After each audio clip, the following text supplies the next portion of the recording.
And we're actually going to celebrate a national day a few days early. Yep, it's October the 13th, but coming up on the 15th, that's this Friday, it is recognized as National White Cane Safety Day, and it stresses the importance of a white cane to help the visually challenged move safely and independently.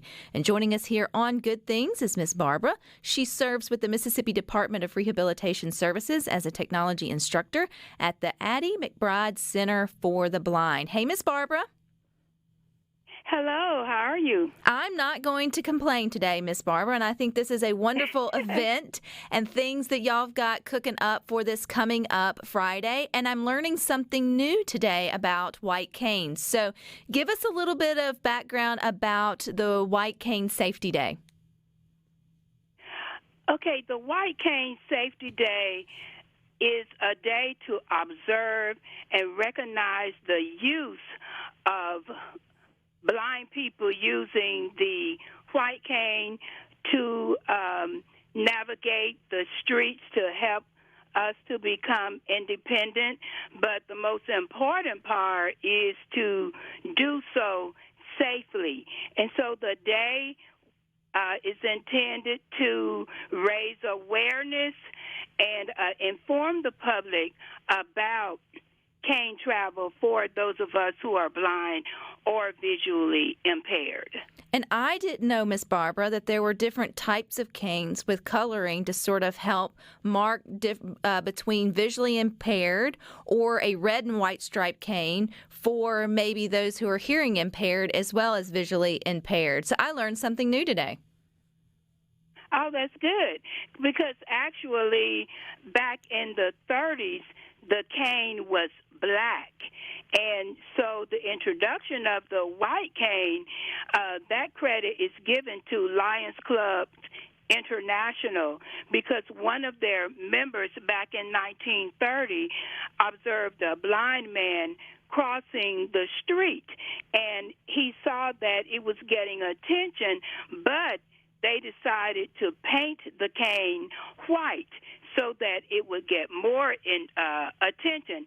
And during that time, the cane was carried in a more diagonal position, and it was really to just identify the person as being blind. So in the 40s, to really help and assist the World War II veterans when they came home to get them back into society, the cane was revised a little bit. And so even today, because of technology, you have different types of canes, different lengths, different tips, so that people have their own specific preference in using the cane as they navigate the street. So the cane has grown over the years, the different methods, and so we just want to be where we can be out and travel independently and safely. Well, and I think that's definitely a good thing. Now, I know there's a lot of good work going on at Mississippi Department of Rehabilitation Services, but I hadn't heard of the Addie McBryde Rehabilitation Center for the Blind. So, Miss Barbara, what do you do as a technology instructor? Okay, I'm actually working in retirement, so I've come back to Mississippi Department of Rehabilitation for the Blind, and I'm working under the offices of Vocational Rehabilitation Services for the Blind. And so I'm at the Addie McBryde Center, and I teach the clients how to use assistive technology with speech, such as the computers, the JAWS, job access with speech software. I work with them with book readers such as the Victor Stream, also their iPhones, and also I also transcribe and produce print to Braille. So any of the Braille work that we need to do for people out in the community or within the center, I also do that, and I also do outreach for the agency as I'm doing today. Well, you're doing a good job today in sort of helping promote what's coming up on Friday, which is National White Cane Safety Day, which again stresses that importance of what that cane does for those that are visually challenged to move safely and independently. And I know Miss Barbara, and I know this because Miss Jan gave away a little bit of a childhood secret of you for me. And she said you had a mom that was determined for you to, have all the sort of childhood memories. So tell us how you learned how to ride a bicycle.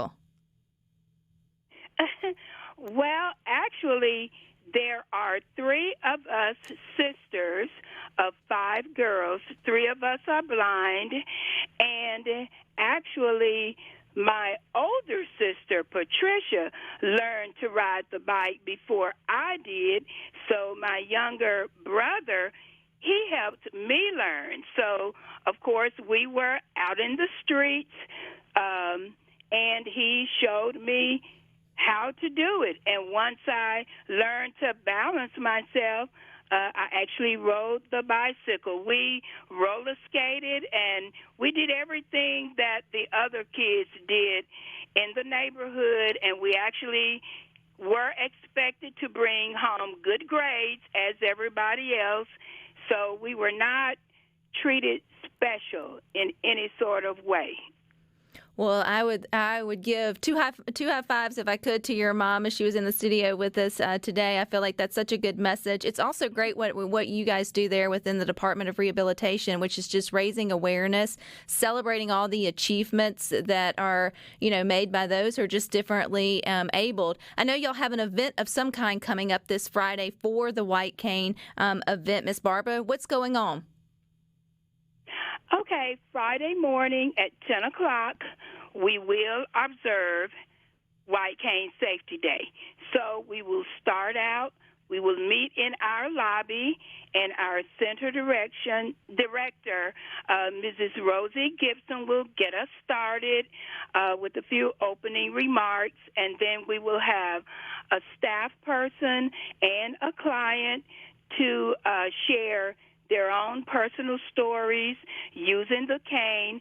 I will give the historic perspective and talk about the day and the law, and then we will be directed by our orientation and mobility staff as to how we will proceed with the route that they've come up with for us to walk around the campus of UMC. We will have our canes. Some of us will do sighted guide as well, because people need to be aware of how to do sighted guide properly. So we'll be using the canes. We'll use sighted guide, and we will have our shirts on, shirts and T-shirts, for MDRS and for Addie McBryde Center, and we just hope to raise awareness with the public as to all the things that blind people can do